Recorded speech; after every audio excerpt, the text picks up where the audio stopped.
यह है लाडलापुर, एक ऐसा गांव जहां सोने के बेशुमार झखैर मौजूद थे, लेकिन कभी किसी गैंग की हिम्मत नहीं हुई कि इस गांव पर हमला करे, क्योंकि लाडलापुर पर सिर्फ शाका का राज चलता था।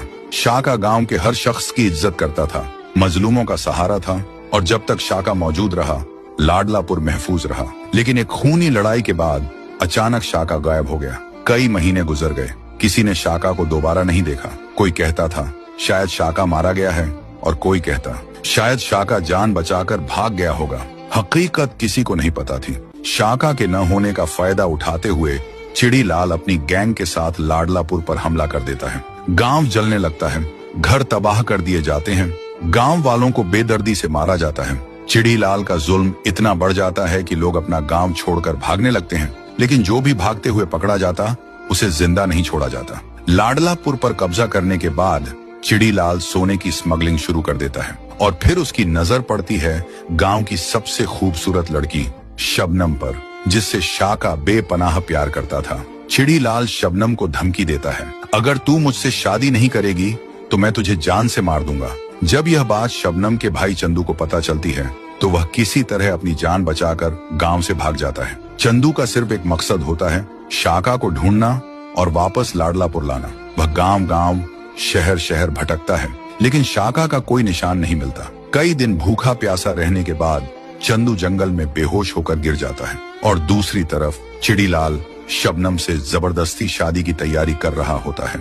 चंदू जंगल में बेहोश पड़ा होता है, उसे न होश होता है, न पता होता है कि वह जिंदा भी है या नहीं। तभी जंगल के अंदर ही रहने वाला छोटे से कबीले का एक आदमी मोंगली वहां से गुजरता है। वह चंदू को इस हालत में देखकर उसे उठाता है और अपने साथ ले जाता है। जब चंदू को होश आता है वह खुद को एक छोटे से घर में पाता है। वह हैरान होता है और सोचता है मैं यहाँ कैसे आया। फिर मोंगली चंदू को सारी बात बताता है, कैसे वह जंगल में जख्मी और बेहोश मिला था और कैसे वह उसे यहाँ ले आया। दूसरी तरफ शबनम शादी के लिए तैयार होने से इनकार कर देती है। इस बात पर चिड़ीलाल गुस्से से आग बबूला हो जाता है। वह गुस्से में शबनम के पिता चमेली सिंह को बुरी तरह पीटता है। चमेली सिंह की पिटाई देखकर शबनम मजबूर हो जाती है और शादी के लिए हाँ कह देती है। फिर फैसला होता है कि शादी 2 दिन बाद होगी। रात को शबनम रोते हुए कहती है, शाका तुम कहाँ हो, मुझे तुम्हारी जरूरत है। उधर चंदू मोंगली से शाका के बारे में पूछता है। मोंगली कहता है, एक आदमी हमें जख्मी हालत में मिला था, लेकिन अब ये नहीं पता कि वह शाका था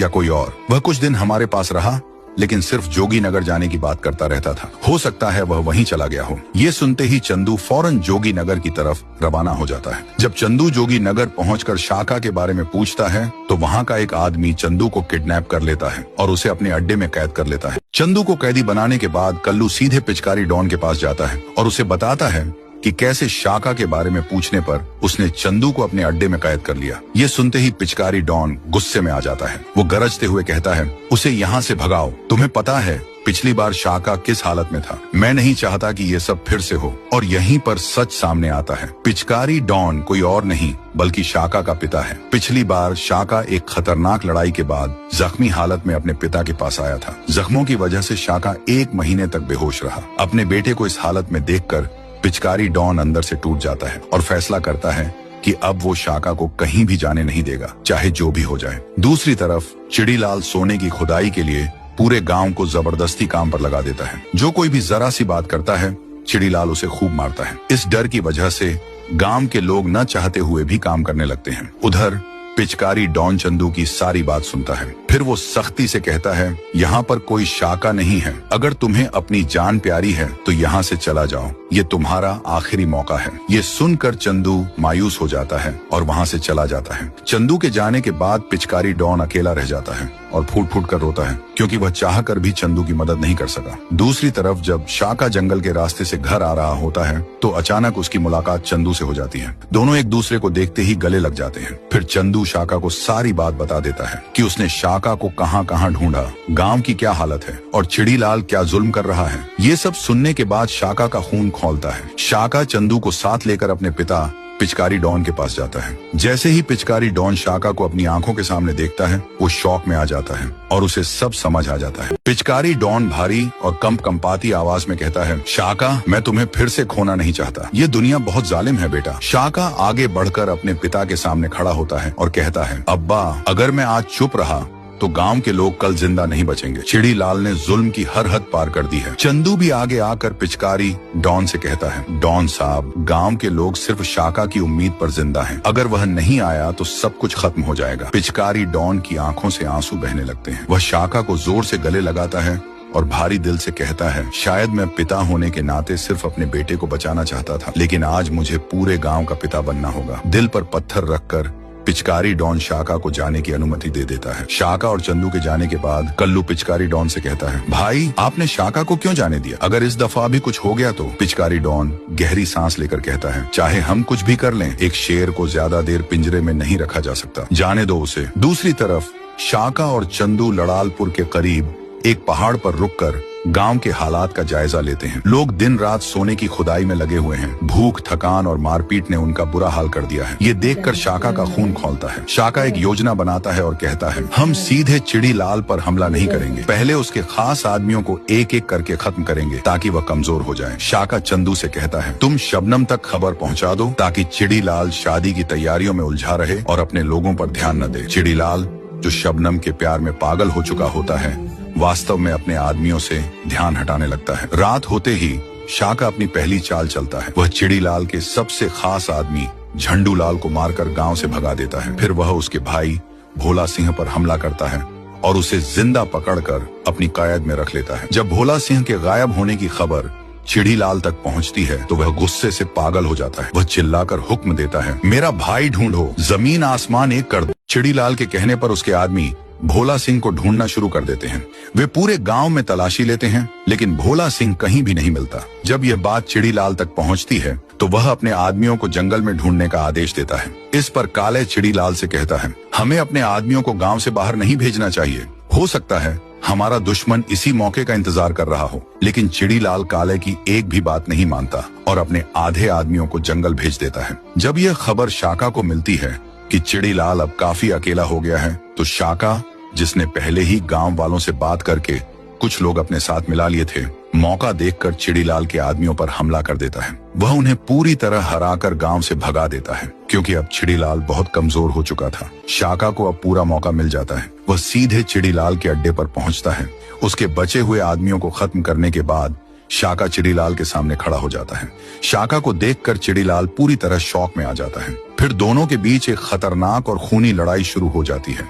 कई जख्म खाने के बाद आखिरकार शाका चिड़ी लाल को हरा देता है और उसे इंस्पेक्टर शेर सिंह के हवाले कर देता है। गांव में एक बार फिर से खुशियां लौट आती हैं। शाका यह फैसला करता है कि अब वह कभी गांव छोड़कर नहीं जाएगा। दूसरी तरफ जब काले को यह खबर मिलती है कि शाका ने चिड़ी लाल को गिरफ्तार करवा दिया है, तो पहले वह गहरी सोच में डूब जाता है। फिर अचानक जोर जोर से हंसने लगता है। उसकी हंसी देखकर नथु लाल हैरानी से उसकी तरफ देखता है और पूछता है, पागल हो गया है क्या? चिड़ी लाल पकड़ा गया और तू हंस रहा है? कालिया हंसी रोकते हुए जवाब देता है, तुम लोग समझ ही नहीं पाए, चिड़ी लाल सिर्फ एक मोहरा था। ये सुनकर नथु लाल का चेहरा कठोर हो जाता है। फिर असली खेल किसका है? कालिया गंभीर आवाज में कहता है, असली खेल शाका के किसी अपने का है। असली जंग अब शुरू होगी और इस बार दुश्मन बाहर से नहीं, अंदर से निकलेगा। दूसरी तरफ शाका शबनम से मिलने जाता है, लेकिन उसका पिता झंडू लाल गुस्से में उसे डांटता है, यहाँ से चले जाओ, तुम्हारी वजह से हम पर बहुत अत्याचार हुआ है। शाका झंडू लाल को सब समझाने की कोशिश करता है, लेकिन वह उसकी एक भी बात नहीं मानता। मजबूरन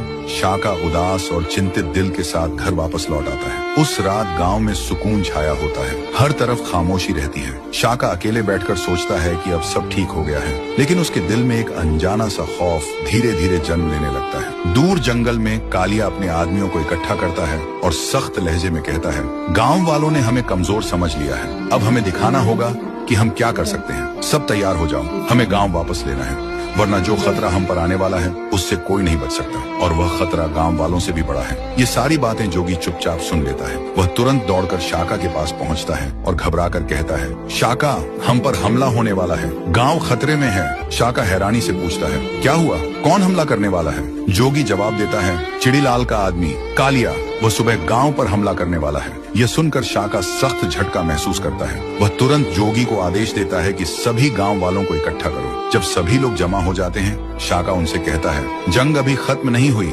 सुबह हम पर हमला होने वाला है। जो हाथ में हथियार लगे उठा लो, क्योंकि अब गांव को बचाना हम सबकी जिम्मेदारी है। शाका के कहने पर गांव वाले तैयार तो हो जाते हैं, बल्कि गांव के लिए अपनी जान देने को भी तैयार हो जाते हैं। लेकिन दूसरी तरफ कालिया के आदमियों के पास बहुत अच्छे हथियार होते हैं। इसी वजह से कालिया को पूरा यकीन होता है कि सुबह होते ही वह गांव पर कब्जा कर लेगा। उधर गांव का सरपंच बशीरा शाका से कहता है, बेटा, अगर हमने युद्ध किया तो हम सब मारे जाएंगे। बेहतर है कि हम यहाँ से भाग जाएं और किसी दूसरे गांव में शरण लें। लेकिन शाका बशीरा की एक भी बात नहीं मानता। इस पर बशीरा चालाकी से गांव वालों के पास जाता है और उन्हें शाका के खिलाफ भड़काता है। नतीजा ये होता है कि बहुत से गांव वाले शाका का साथ छोड़ देते हैं। अब शाका के साथ सिर्फ कुछ ही वफादार लोग रह जाते हैं। उन गिने चुने लोगों को देखकर शाका गहरी सोच में पड़ जाता है कि अब क्या किया जाए। तब शाका एक फैसला करता है और चंदू को अपने पिता पिचकारी डॉन के पास मदद के लिए भेज देता है। चंदू जब सारी बात पिचकारी डॉन को बताता है तो वह एक पल भी बर्बाद नहीं करता